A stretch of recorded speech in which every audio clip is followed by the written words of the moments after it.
Bonjour aux auditeurs de Guira FM 93.3, les ondes de la paix. Bienvenue à cette conférence de presse hebdomadaire de la MINUSCA, une conférence de presse spéciale avec le représentant spécial du secrétaire général des Nations Unies en République centrafricaine et chef de la MINUSCA, qui va d'abord prononcer une déclaration et ensuite il y aura les questions. Sans plus tarder, j'invite le représentant spécial, M. Manker Ndiaye, à prendre la parole. Merci beaucoup, Vladimir. Bonjour, mesdames et messieurs les journalistes. Ça marche. C'est bon. Mesdames et messieurs les auditeurs et auditrices de Guira FM, qui nous transmet en direct, chers collègues des Nations Unies, je voudrais commencer mon propos par présenter mes condoléances émues et celles de la MINUSCA à la famille de la jeune fille victime d'un accident de la circulation samedi à Bangui, impliquant un véhicule de la MINUSCA. Une délégation de la mission s'est rendue auprès de la famille endeuillée pour exprimer notre profonde compassion. Et je souhaite un prompt rétablissement aux deux blessés de cet accident et m'incline devant la mémoire de toutes les victimes d'accidents de la circulation. Nous sommes en train de prendre toutes les dispositions pour réduire autant que faire se peut, voire annihiler tous les accidents impliquant les véhicules de la mission. Nous avons beaucoup de véhicules, c'est vrai, qui circulent beaucoup. Et nous avons, vous savez, une limitation de vitesse imposée à tous les véhicules. Et il arrive qu'il y ait des contrevenants à ces règles et nous n'hésiterons jamais à sanctionner les responsables de tels accidents mortels qui sont inacceptables. Je voudrais aussi m'incliner devant la mémoire de toutes les victimes de la Covid-19, centrafricains comme personnel international. Nous avons aussi perdu beaucoup de collègues, une dizaine de collègues victimes également de la Covid-19 et m'incliner aussi devant la mémoire de toutes les victimes du conflit armé en Centrafrique, toutes les populations civiles qui font l'objet d'exactions de la part des groupes armés. Nous avons aussi également appris hier la mort d'un personnel national d'une agence des Nations Unies dans le 8e arrondissement de Bangui, à la suite d'un braquage. Et je voudrais également présenter mes condoléances les plus attristées aux parents de la victime et à tout le personnel de la famille des Nations Unies. Je tiens, mesdames et messieurs les journalistes, à vous remercier de votre présence à cette conférence de presse qui m'offre l'agréable occasion de m'adresser à vous et de m'adresser également à la population centrafricaine sur le travail quotidien mené par la MINUSCA à travers ses personnels civils et en uniforme, ces hommes et ces femmes dévoués, engagés, ces centrafricains et ces citoyens aussi venant d'autres pays du monde. Plus de 60 nationalités composent aujourd'hui la MINUSCA, qui sont engagés quotidiennement pour que la République centrafricaine renoue avec la stabilité et la paix. Du 17 juin au 24, j'ai effectué une mission au siège des Nations Unies à New York, au cours de laquelle j'ai rencontré de nombreux ambassadeurs et représentants d'États membres des Nations Unies, dont le représentant de la RCA. Et ensemble, nous avons échangé sur la situation en République centrafricaine et sur la mise en œuvre du mandat de la MINUSCA dans un contexte marqué par la tenue des élections, mais aussi par la recrudescence de la violence. Lors de cette mission, j'ai présenté le rapport du secrétaire général des Nations Unies sur la situation en République centrafricaine. Et je rappelle que conformément à la résolution 2552 du Conseil de sécurité, le secrétaire général des Nations Unies doit présenter au Conseil de sécurité un rapport tous les 4 mois pour rendre compte de l'exécution du mandat de la MINUSCA. Et le rapport que j'ai eu le privilège de présenter au nom du secrétaire général est le deuxième rapport de l'année et le troisième est prévu pour le mois d'octobre. Il ne s'agit pas d'un rapport du représentant spécial, encore moins d'un rapport de la MINUSCA, c'est un rapport du secrétaire général des Nations Unies qui me demande de le présenter en son nom au Conseil de sécurité. Je pense que cette précision est très importante. Le rapport couvre la période comprise entre le 16 février et le 16 juin 2021 et aborde les derniers développements survenus dans le pays, notamment sur les plans sécuritaires et politiques, la situation des droits de l'homme, la protection des civils, la situation humanitaire, ainsi que l'exécution du mandat de la MINUSCA, en mettant en exergue les progrès engrangés, mais aussi les contraintes, les défis à relever. Lors de cette session du Conseil aussi, le président de la République d'Angola et président en exercice de la conférence internationale de la région des Grands Lacs, José Manuel Gonçalves Lourenço, c'est aussi adressé aux membres du Conseil de sécurité. Il était venu exprès à New York pour parler de la RCA, parce qu'il préside la conférence internationale des Grands Lacs qui a déjà tenu 2 sommets sur la situation à RCA et qui se promet d'en tenir un 3e dans quelques semaines. Ont aussi pris la parole lors de ce débat du Conseil le commissaire aux affaires politiques, à la paix et à la sécurité de l'Union africaine, le représentant du président en exercice de la communauté économique des États de l'Afrique centrale, ainsi que la directrice générale pour l'Afrique du service européen pour l'action extérieure de l'Union européenne.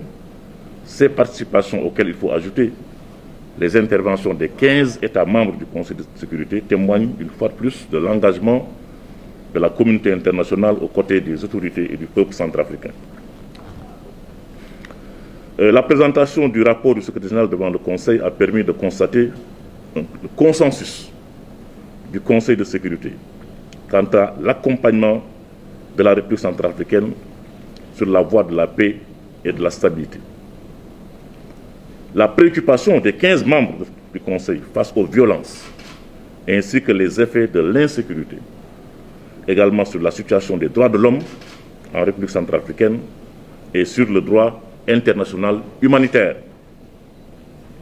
Le soutien à la MINUSCA, soutien unanime des membres du Conseil de sécurité, dans la mise en œuvre sans entrave de son mandat.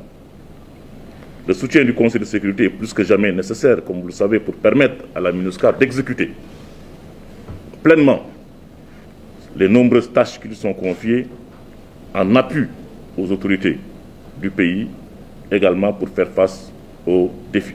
Parce que le mandat que la MINUSCA exerce, c'est un mandat qui lui est donné par le Conseil de sécurité des Nations Unies et qui observe l'activité de la MINUSCA et qui évalue si la mission remplit ou non le mandat qui lui a confié. Si la mission arrive à le remplir ou si la mission est empêchée de le remplir. Donc un compte-rendu objectif doit en être fait au Conseil, à qui appartient l'initiative de décider sur les questions concernant l'action de la mission. Mesdames et messieurs les journalistes, depuis le 23 juin, la République centrafricaine a un nouveau gouvernement. Comme évoqué devant le Conseil de sécurité, le nouveau gouvernement suscite beaucoup d'espoir aussi et est conscient, je crois, des nombreux défis qu'il est appelé à relever. C'est une nouvelle opportunité offerte au pays également pour s'engager dans la voie de la paix, dans le cadre de l'accord politique, de faire renouer de manière pérenne aussi la Centrafrique avec la stabilité, la paix et la sécurité. Je saisis cette opportunité pour renouveler mon engagement et mon entière disponibilité à travailler étroitement avec le Premier ministre Henri-Marie Dondra, que j'ai déjà rencontré avant d'aller à New York, pour le féliciter, et à travailler également avec son gouvernement, conformément au mandat de la MINUSCA, pour le renforcement de notre partenariat avec le gouvernement sur la base de la confiance mutuelle. Je me félicite du dialogue stratégique de haut niveau que nous avons avec le président de la République. Nous avons le privilège de rencontrer de manière hebdomadaire pour faire ensemble avec lui le point de la situation dans le pays. Je me félicite également du dialogue stratégique que nous avons avec le Premier ministre, avec les autorités compétentes, destiné d'une part à créer les conditions favorables à l'exécution du mandat de la MINUSCA. Sous notre leadership, la direction de la MINUSCA entend s'inscrire dans ces cadres d'échange extrêmement importants pour que la mission puisse continuer à apporter son soutien au gouvernement conformément à son mandat. Ceci est d'autant plus important que les entraves à l'exécution du mandat se multiplient en violation flagrante de l'accord de siège entre les Nations Unies et la République centrafricaine l'accord de siège relatif au statut de la MINUSCA qu'on appelle SOFA, State of Force Agreement. C'est un accord de siège signé entre les Nations Unies et le gouvernement centrafricain depuis septembre 2014 et qui régit le statut de la mission et qui confère des protections, des privilèges et des immunités à la mission et qui confère également la libre circulation de la mission sur tout le territoire centrafricain sans entrave. Je salue également la poursuite de la mise en place de l'Assemblée nationale à la suite des élections législatives du 23 mai dernier et dont les résultats définitifs ont été proclamés le 29 juin par la Cour constitutionnelle. C'est une étape de plus dans l'exécution du cycle électoral en attendant l'organisation des élections locales. Comme vous le savez, depuis 1988, il n'y a pas eu d'élection locale en République centrafricaine. Et avec le gouvernement, nous nous engageons à aider pour que ces élections puissent se tenir durant le premier trimestre de l'année 2022. Pour ce faire, il nous faut avoir un mandat électoral que seul le Conseil peut nous donner. Nous espérons que lors du prochain renouvellement du mandat de la mission, le Conseil nous donnera ce mandat électoral pour nous permettre d'appuyer au plan logistique, au plan de la sécurité, au plan matériel, le gouvernement pour la tenue de ces élections qui sont extrêmement importantes et qui vont consacrer l'engagement du pays dans la voie de la décentralisation et du renforcement de la gouvernance locale pour que des maires puissent être régulièrement élus, également pour permettre l'organisation plus tard de l'élection des sénateurs. Le mandat de la mission nous demande aussi d'aider la population à mieux comprendre nos activités, mais aussi d'instaurer des relations de confiance avec les citoyens, les partenaires sur le terrain, les parties au conflit, les acteurs régionaux et d'autres acteurs internationaux qui interviennent sur le terrain. Cette tâche est menée sous différentes formes et à tous les niveaux de la mission, au niveau du leadership de la mission, au niveau de la force de la mission, au niveau de la police de la mission, au niveau des sections civiles et les 11 bureaux de terrain dont nous disposons. Aussi voudrais-je réitérer l'engagement de la MINUSCA à continuer à travailler avec les différents acteurs centrafricains, avec la société civile, avec le mouvement des femmes, des jeunes, avec les leaders communautaires, avec la plateforme religieuse, pour que la conjugaison de nos efforts et ceux des autorités permettent de relever les nombreux défis auxquels le pays continue de faire face. Ce partenariat est également essentiel pour que la MINUSCA puisse mettre en œuvre son mandat au moment où elle est la cible d'une campagne de désinformation, d'intoxication et d'incitation à la violence physique contre son personnel et ses biens. Campagne que toute la communauté internationale condamne de la manière la plus ferme, de la manière la plus vigoureuse. Les publications dans certains organes et sur les réseaux sociaux témoignent de cet acharnement et de cette stigmatisation aux conséquences imprévisibles. Je veux être clair de ce point de vue-là. La MINUSCA n'a pas d'agenda caché en République centrafricaine. Elle n'est pas et ne le sera jamais une source d'instabilité pour le pays et pour ses institutions. Au contraire, elle est une source de stabilité et de paix pour le pays. Posez-vous la simple question, si la MINUSCA n'était pas là, dans quelle situation serait ce pays aujourd'hui? C'est la seule question qui est importante à se poser. La MINUSCA n'est pas l'ennemi ou l'adversaire du peuple centrafricain ou de ses autorités. Le représentant spécial du secrétaire général des Nations Unies que je suis n'a qu'une mission, celle définie par le Conseil de sécurité, pour que se concrétisent les dividendes de la paix en faveur du plus grand nombre, à savoir une paix et un développement durable sur l'ensemble du territoire, en mettant toutes les ressources de la mission au service de cet objectif. J'appelle donc à la fin de cette campagne contre la MINUSCA, qui a baissé d'intensité ces derniers temps, comme vous le constatez, et à instaurer la sérénité et la confiance afin que la mission puisse exécuter pleinement son mandat en appui aux autorités nationales pour que la paix revienne dans ce pays. Le peuple a besoin de paix, ce peuple a beaucoup souffert depuis des décennies. Et il faut mettre fin à cette souffrance en construisant la paix, en créant les conditions pour que la mission puisse réussir ses objectifs. Mesdames et messieurs les journalistes, la résolution 2552 a été adoptée le 12 novembre 2020, en pleine pandémie de la Covid-19. À ce défi sanitaire auquel nous avons fait face et aider également le gouvernement à faire face, à ce défi sanitaire s'est ajouté en décembre dernier la détérioration de la situation sécuritaire avec les multiples attaques de la CPC et sa volonté également à l'époque de renverser le régime. Cet environnement extrêmement complexe a certes rendu notre mission difficile, mais n'a pas empêché l'exécution des tâches prévues dans son mandat. Nous condamnons, encore une fois, avec la plus grande fermeté et sans ambiguïté aucune, les actions criminelles des groupes armés contre la population civile. Sur le plan sécuritaire, le rôle de la force et de la police de la MINUSCA a été crucial pour empêcher l'avancée de la CPC. Suite aux tentatives d'infiltration de Bangui et aux attaques dans les préfectures de l'Ouest, la force de la MINUSCA a mobilisé toutes ses réserves pour non seulement maintenir le dispositif sécuritaire existant, mais également mettre en place des verrous à Bossembele, à Bossangwa, à Sibut, à Bambari, qui ont porté un coup d'arrêt décisif aux avancées de la CPC. Les contingents militaires de la mission ont payé un lourd tribut, avec 7 casques bleus tués, ont payé un lourd tribut pour maintenir cette posture robuste qui a été cruciale à la stabilisation de la République centrafricaine.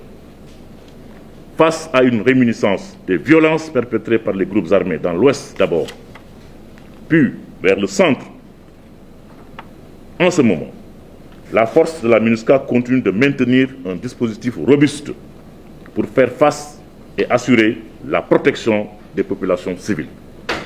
De son côté, la composante police de la MINUSCA a notamment intensifié ses patrouilles de dissuasion et soutenu les forces de sécurité intérieure centrafricaines. Elle assure également un suivi particulier des mouvements des leaders des groupes d'armées, de la CPC notamment, à travers la collecte d'informations, en coordination avec les différents acteurs, permettant ainsi d'alerter à temps les unités opérant sur le terrain. Je voudrais saisir l'occasion pour souhaiter encore la bienvenue au nouveau chef de la police des Nations Unies, M. Christophe Bizimungu, qui vient de prendre fonction. C'est un général originaire du Rwanda, qui vient donc de venir dans votre pays prendre fonction. Il a été reçu déjà par le président avant-hier, donc je lui souhaite la bienvenue. Sur le plan électoral, mesdames et messieurs les journalistes, la MINUSCA et le programme des Nations Unies pour le développement PNUD ont apporté un soutien inestimable au plan matériel, logistique, technique et sécuritaire aux autorités nationales, ce qui a permis l'organisation des élections du 27 décembre 2020, du 14 mars 2021 et du 23 mai 2021. L'appui de la MINUSCA va se poursuivre en vue des élections législatives résiduelles du 25 juillet et des futures élections locales de 2022, comme je l'ai dit. Il reste 7 députés à élire aujourd'hui. 133 députés ont déjà été élus.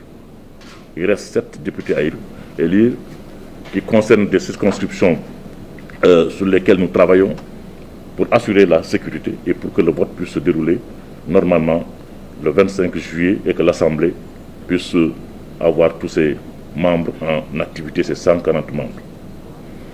Pour assurer la sécurisation des élections du 27 décembre et des élections législatives du 14 mars, la MINUSCA a mobilisé 300 soldats, 3 hélicoptères de la mission du Sud-Soudan, qui sont venus en apport au dispositif de la MINUSCA.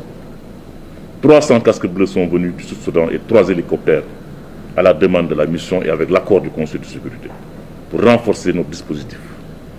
Lors des élections législatives partielles du 23 mai, la force a engagé un effectif global d'environ 8000 hommes. 8000 hommes pour assurer la sécurisation des 10 scrutins qui se sont déroulés sans incident majeur. La MINUSCA a assuré le convoyage de 223 tonnes de matériel électoral. 223 tonnes de matériel électoral et agents électoraux de Bangui vers les préfectures à travers 412 vols dans le cadre des scrutins de 2020 et 2021. De plus, la force a effectué la réhabilitation ou la reconstruction de 7 ponts qui ont été détruits par les groupes armés pendant la période électorale du 23 mai, afin de faciliter à la population et surtout aux électeurs la libre circulation et l'accès au centre de vote. De même, le mandat de la MINUSCA relatif à la restauration de l'autorité de l'État, l'action en faveur de la justice nationale et internationale et à la lutte contre l'impunité se sont traduits par de nombreuses avancées. Dans le domaine judiciaire, la sécurisation des prisons de Bangui est assurée 24 heures sur 24 avec des équipes d'experts internationaux qui appuient leurs collègues nationaux, aussi bien dans la prévention que dans la gestion des incidents sécuritaires. Des experts pénitentiaires ont été mis à la disposition du gouvernement. Ils sont également déployés dans les régions pour maintenir le fonctionnement des prisons. La mise en œuvre de la stratégie de démilitarisation des prisons suit son cours, avec la formation de 300 agents pénitentiaires civils, dont 148 en fin de formation aujourd'hui et qui attendent leur intégration dans la fonction publique. Considérant la Cour pénale spéciale, dont la MINUSCA est le principal bailleur, cette Cour est un organe majeur dans la lutte contre l'impunité. La MINUSCA a concentré beaucoup d'efforts sur son opérationnalisation et la mise en œuvre de sa stratégie d'enquête, d'instruction et de poursuite. Il est heureux de noter que la Cour pénale spéciale se prépare activement à la tenue de ses premières audiences de jugement en 2021. Mais la MINUSCA soutient activement aussi les juridictions de droit commun qui constituent des instruments stratégiques pour la lutte contre l'impunité et la consolidation de la paix. C'est pourquoi la mission assiste le gouvernement dans le redéploiement des magistrats et du personnel judiciaire, la réhabilitation, la construction et l'équipement des infrastructures judiciaires et pénitentiaires, la formation du personnel et le recours aux mesures temporaires d'urgence pour procéder à l'arrestation et à la remise aux autorités nationales des auteurs de graves violations des droits de l'homme dans les localités où les forces de sécurité intérieure, police, gendarmerie ne sont pas présentes ou ne sont pas opérationnelles. La mission appuie activement également la commission Vérité, Justice, Réparation et Réconciliation, qui constitue un dispositif essentiel à la manifestation de la vérité, à la libération de la parole des victimes, ainsi qu'au rétablissement de leur dignité. Je me réjouis à ce titre que les 11 juges nommés pour siéger dans cette commission aient prêté serment le 2 juillet dernier, rendant ainsi cette institution opérationnelle. La MINUSCA a fortement appuyé le ministère de l'Administration du Territoire et de la Décentralisation pour le déploiement et le fonctionnement de l'administration territoriale. Au niveau des préfets, seul le préfet de la Basse-Kotto, sur les 15, n'est pas à son poste aujourd'hui. Quand je venais d'arriver, très peu de préfets étaient en poste. Nous avons aidé à leur déploiement, à leur transport, à leur mobilité également sur le terrain pour qu'ils puissent visiter leurs juridictions.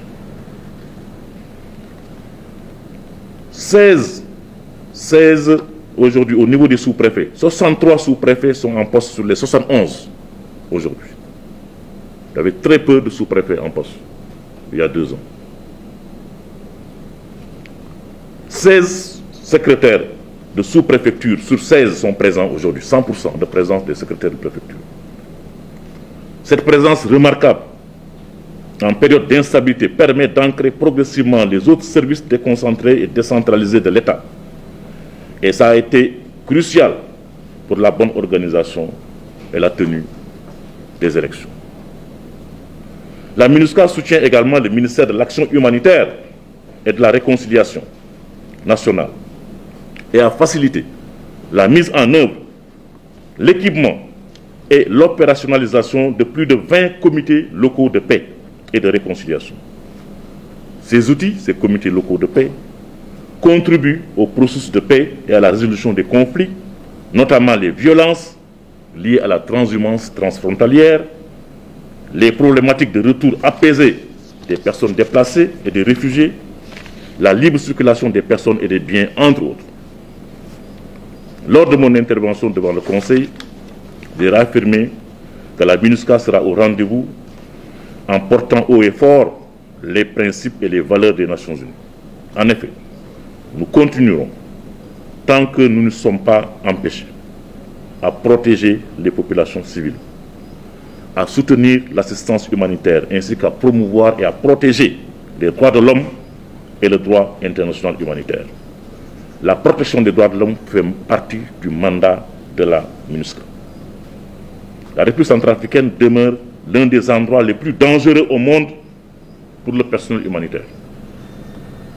Avec 267 incidents affectant des travailleurs humanitaires pendant les 6 premiers mois de l'année 2021, comparé aux 192 incidents durant la même période en 2020. On est passé de 192 incidents à 267 incidents. La population civile continue de payer le prix des tensions et des violences qui se poursuivent dans plusieurs parties du pays. Pour le mois de juin, le nombre d'incidents a augmenté. 37 incidents contre 28 au mois de mai. L'insécurité continue de freiner l'accès humanitaire dans plusieurs préfectures, comme celle de la Nana Mambere, de l'Ouampende, la Basse-Kotto et de la Ouaka. Les préfectures de l'Ouampende et de la Basse-Kotto sont les plus touchées ce mois-ci. Un agent humanitaire a été blessé dans une embuscade lorsqu'il transportait des patients vers une structure médicale à Batangafo, et un autre a été blessé par une balle perdue lors des récents affrontements armés à Alindao.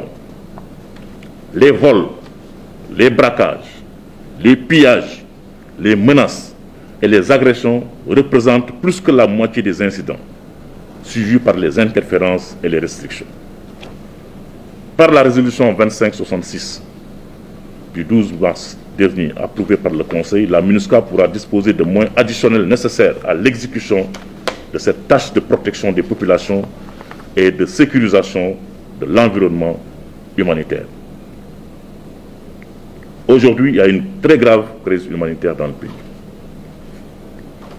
Beaucoup de populations sont allées se réfugier dans la brousse avec les opérations militaires qui se déroulent sur le terrain. On n'est pas encore dans une situation de catastrophe humanitaire comme aujourd'hui au Tigré. Vous suivez la situation. Mais on n'est pas loin de cette situation. On est dans une situation d'urgence humanitaire. Le problème auquel on est confronté, ce n'est pas un problème de ressources. On a les ressources, on a l'argent. Mais c'est un problème d'accès aux populations. Parce qu'il y a beaucoup d'entraves au travail des humanitaires. Il y a beaucoup d'humanitaires que nous avons rapatriés sur Bangui parce qu'ils ne sont pas dans des conditions de sécurité là où ils sont. Et dans une situation extrêmement grave, si elle continue, on peut aller à un niveau supérieur, le niveau 5, où c'est la catastrophe et la famine. Je le dis en toute responsabilité et nous avons attiré l'attention des autorités sur cette situation. Permettre que les humanitaires puissent accéder aux populations qui ont tant besoin d'assistance, qui sont allés se réfugier dans la brousse, qui n'ont ni accès à l'eau potable, ni à la nourriture, aujourd'hui, depuis des semaines. Alors que nous avons les moyens de les venir en aide.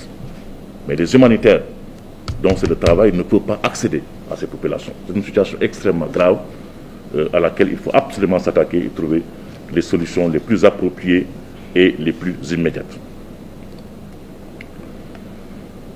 La résolution 2566 prévoit de renforcer la MINUSCA avec 3690 casques bleus par rapport au niveau actuel, soit 2750 pour la force et 940 pour la police.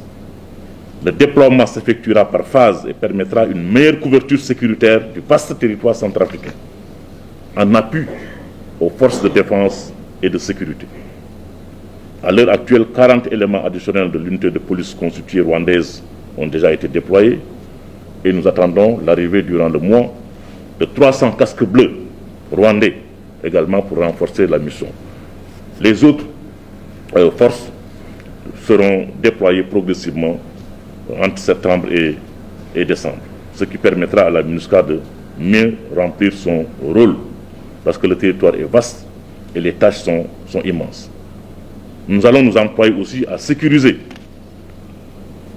la MSR1, qui est l'axe vital, nodal pour le pays et par lequel passe l'essentiel de l'approvisionnement du pays, en mettant tout un contingent sur cet axe, ce qui fait que les problèmes qui se sont posés il y a quelques mois, quand l'axe a été bloqué, ces problèmes ne se poseront plus.